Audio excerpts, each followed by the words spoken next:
Hello बच्चों, welcome to my YouTube channel dear Ganitacharya. आशा करता हूं कि आप स्वस्थ एवं मस्त होंगे।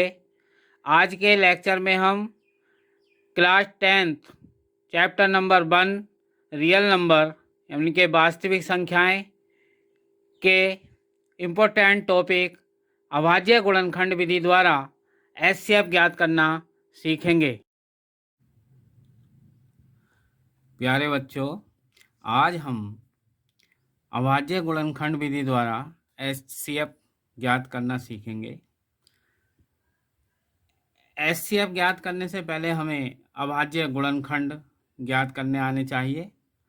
जैसे विभाज्यता के परीक्षण में 2 से विभाजित होने वाली संख्या इकाई के स्थान पर अगर 0, 2, 4, 6, 8 होगा तो वो संख्या 2 से विभाजित होगी।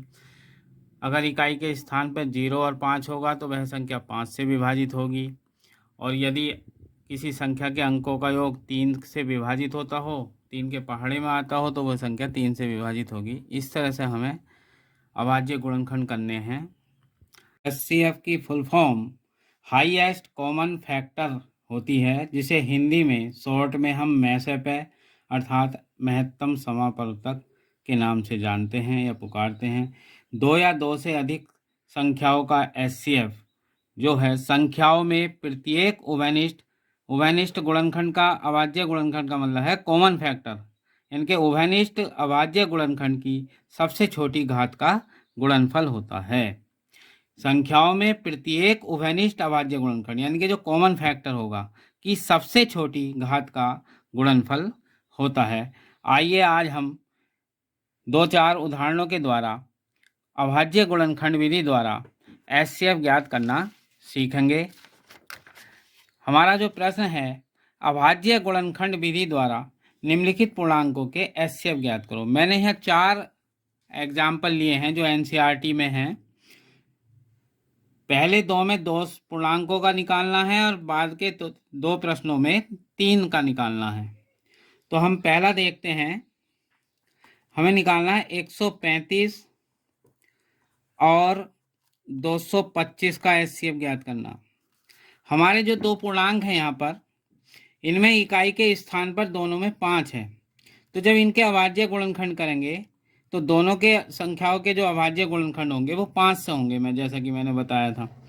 तो 135 के कर रहे हैं हम, 5 का पहाड़ा पढ़ें 13 में, तो 5 दूनी 10, 3 बच जाएगा, फिर हमारा 35 हो जाएगा और 5 सत्ते 35। अब देखिएगा यहाँ पर अंकों का योग अगर करें 2 और 7 9, तो 9 जो है 3 के पहाड़े में आता है, तो ये संख्या अब 3 से विभाजित हो जाएगी। 3 नम 27, 3 तिया 9 और 3 इकामा 3। ये 135 के अभाज्य गुणनखंड हो गए। इसी प्रकार हम 225 के अभाज्य गुणनखंड करेंगे। इकाई के स्थान पर 5 है तो 5 से होगी। 5 का पहाड़ा हमने 22 में पढ़ा, तो 5 चौक 20, 2 बचे, फिर 25 हो गए, 5 पंजे 25। फिर इकाई के स्थान पर 5 है, 5 से विभाजित होगी। 5 नम 45, फिर 9 है 3 से विभाजित हो जाएगी, 3 त्या 9 और 3 इकामा 3। इस तरह से जो हमारे 135 के अभाज्य गुणनखंड आए, 3 गुणा 3 गुणा 3 गुणा 5 गुणा 1। और 225 के जो अभाज्य गुणनखंड आए वो आए हमारे 3 गुणा 3 गुणा 5 गुणा 5। अब क्या है, दोनों संख्याओं के जो अभाज्य गुणनखंड है इनमें हमें क्या है, कॉमन फैक्टर हमें देखना है। तो कॉमन फैक्टर जो सीएफ कह देंगे शॉर्ट में, या उभयनिष्ठ गुणनखंड, ये एक 3 इसमें है तो इसमें भी है, दोनों में उभयनिष्ठ है, तो 1 3 हमारा कॉमन फैक्टर हो गया। फिर 1 3 इसका और इसका दोनों में उभयनिष्ठ है, तो दोनों 2 3 उभयनिष्ठ हो गए। फिर ये 3 इसमें है लेकिन इसमें नहीं है, तो उभयनिष्ठ नहीं होगा। 5 संख्या दोनों में है तो 5 उभयनिष्ठ हो गया और 1 उभयनिष्ठ हो गया। तो ये हमारे कॉमन फैक्टर हो गए। कॉमन फैक्टरों का जो गुणनफल होगा वही हमारा दी हुई संख्याओं का क्या होगा, एचसीएफ होगा। तो 3 गुणा 3 गुणा 5 गुणा 1, 3 त्या 9 पंजे 45। तो इस तरह से इनका जो आंसर आ गया वो 45 आ गया। आप जो इसका सेकंड पार्ट है ये 510 और 92, इसका हमें घर से आप हल करना और कमेंट में इसका आंसर हमें बताना क्या आया है। फिर इसी तरह से मैं यहाँ 3 संख्याओं का बता रहा हूँ। एक तीसरा पार्ट जो है 12, 15 और 21।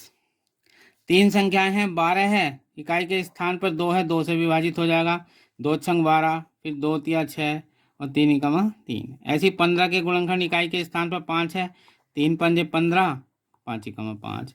21 के गुणनखंड करें, 2 और 1 3, अंकों का योग 3 है, 3 के पहाड़े में होगा, 3 से विभाजित करा, 3 सत्ते 21, 7 इकामा 7। तो 12 के जो अभाज्य गुणनखंड आ गए 2 गुणा 2 गुणा 3 गुणा 1। 15 के अभाज्य गुणनखंड आ गए 3 गुणा 5 गुणा 1। इसी तरह से 21 के जो अभाज्य गुणनखंड आ गए 3 गुणा 7 गुणा 1। कॉमन फैक्टर जो होंगे यहाँ पर वो हमारा 2 इसमें है लेकिन इनमें नहीं है। कॉमन फैक्टर हमारा जो है वो 3 है और 1 है, तो इसलिए एचसीएफ जो आ गया कॉमन फैक्टरों का गुणनफल 3,3। ये आंसर हो गया। इसका जो फोर्थ पार्ट है वो काफी महत्वपूर्ण है, 17, 23 और 29। चौथा जो एग्जाम्पल था यहाँ 17, 23 और 29, ये काफी महत्वपूर्ण प्रश्न हैं। ऐसे प्रश्नों में जो छात्र हैं वो कंफ्यूज हो जाते हैं। अब 17 के अभाज्य गुणनखंड, क्योंकि ये अभाज्य संख्या है तो 17 के अभाज्य गुणनखंड नहीं हो सकते, तो बस 17, 17 स्वयं से ही विभाजित होगी और 1 से विभाजित होगी। ये एक अभाज्य संख्याएं हैं तीनों, इसलिए ये प्रश्न जो है बहुत महत्वपूर्ण है। अभाज्य संख्या हम जानते होंगे कि ऐसी संख्याएं जो संख्याएं स्वयं और 1 से विभाजित हों अभाज्य संख्याएं कहलाती हैं। तो यहाँ पर क्या है, हमारा अभाज्य संख्याओं का प्रश्न है ये। 23 भी हमारी अभाज्य संख्या है, 23 के गुणनखंड जो होंगे वो 23 ही कमा 23 होंगे। इसी प्रकार अभाज्य संख्या है 29 भी, तो 29 के गुणनखंड 29 कमा 29। तो यहाँ पर जो इनके जो कॉमन फैक्टर होगा, जैसे 17 है तो 17 का जो कॉमन फैक्टर होगा और 23 का और 29 का वो 1 होगा। कभी कभी बालक जो है कंफ्यूज हो जाते हैं कि इनमें क्या उभयनिष्ठ लें। तो ऐसी जितनी भी सारी हमारी अभाज्य संख्याएं होती हैं उनके जो उभयनिष्ठ कॉमन फैक्टर होते हैं वो 1 होता है केवल।